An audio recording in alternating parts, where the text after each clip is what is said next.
सारी की भी बात बताई। और कलाम आप जानते हैं इस देश के राष्ट्रपति रहे, महावैज्ञानिक और राष्ट्रभक्त। और आश्चर्य की बात यह है कि उनकी जनाजे में जो पाकिस्तान जिनके हृदय में बसता है उनकी संख्या कम थी और भारत के नौनिहालों की संख्या अधिक थी। उनकी आंखों में आंसू थे। मैं आपके सामने निवेदन कर रहा हूं, और जिस मिट्टी में हम पैदा हुए,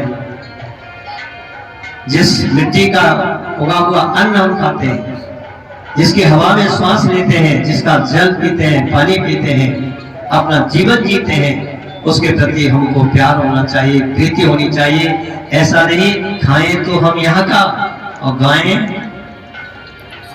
आप जानते हो कि सारा पर्याप्त है बुद्धिमान के लिए। कुछ लोग खाते यहाँ का है, जीते यहाँ पर है, श्वास यहाँ पर लेते हैं, लेकिन उनके स्वप्नों में अरब हरब फंसा हुआ है।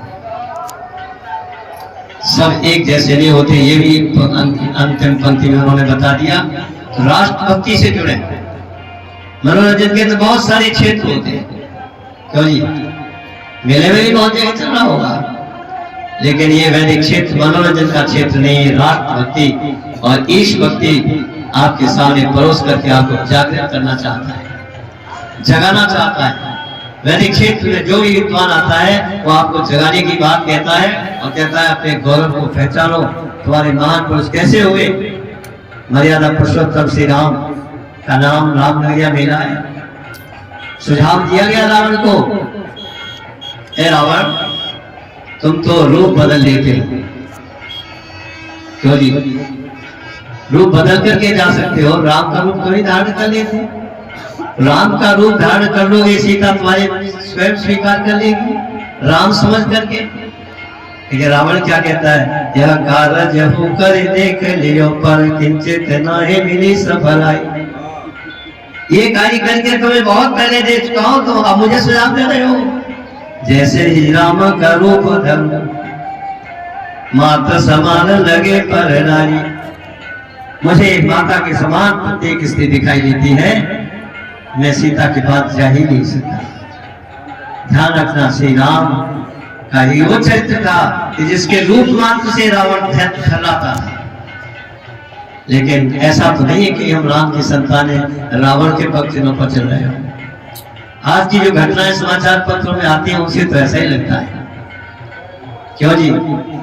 सरकार बहुत सारे प्रयत्न कर रही है, समाज के लोग भी कर रहे हैं, लेकिन कुछ मंच में लोग ऐसे हैं जो उन सारे प्रयत्नों को फेल करके और बहुत सारी दुर्घटनाओं को अंजाम दे रहे हैं।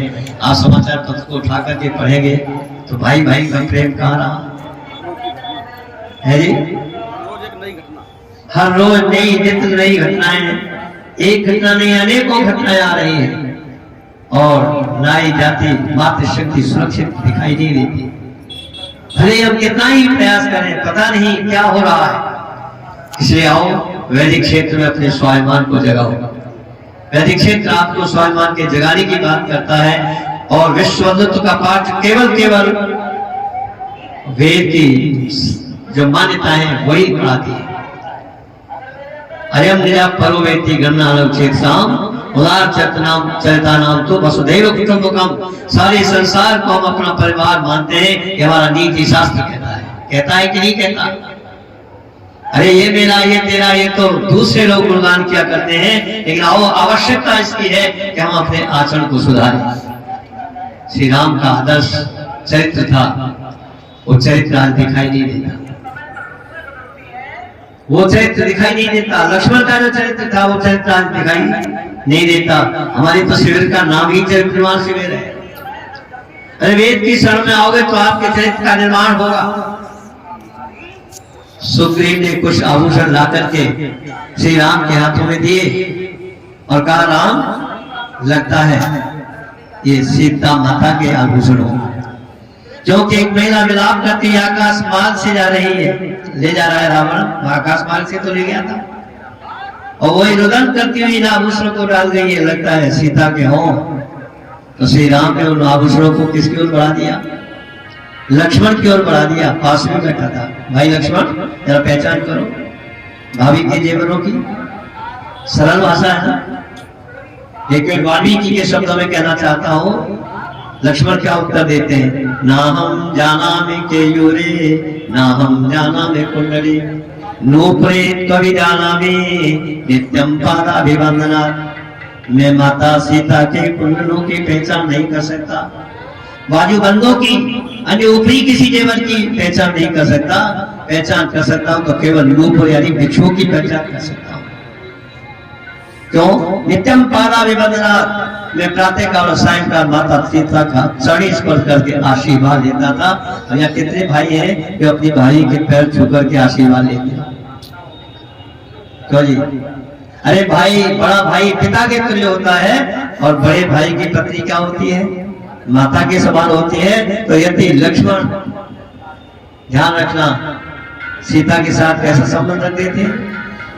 आज के जैसे भाभी देवर का संबंध नहीं था, मातृत्व का संबंध था। इसलिए कहा मैंने तो चरण निहारे हैं, देखे माता के नैन नहीं, मैं तो भिक्षुओं का सेवक हूं। लक्ष्मण कहते हैं मैं तो भिक्षुओं का क्या रहा हूं? सेवक रहा हूं, चरणों का सेवक रहा हूं। इसलिए आदर्श चरित्र था हमारे महान पुरुषों का, उस चरित्र को पुनः स्थापित करने की आवश्यकता है। और ध्यान रखना, ये चरित्र कब आएगा?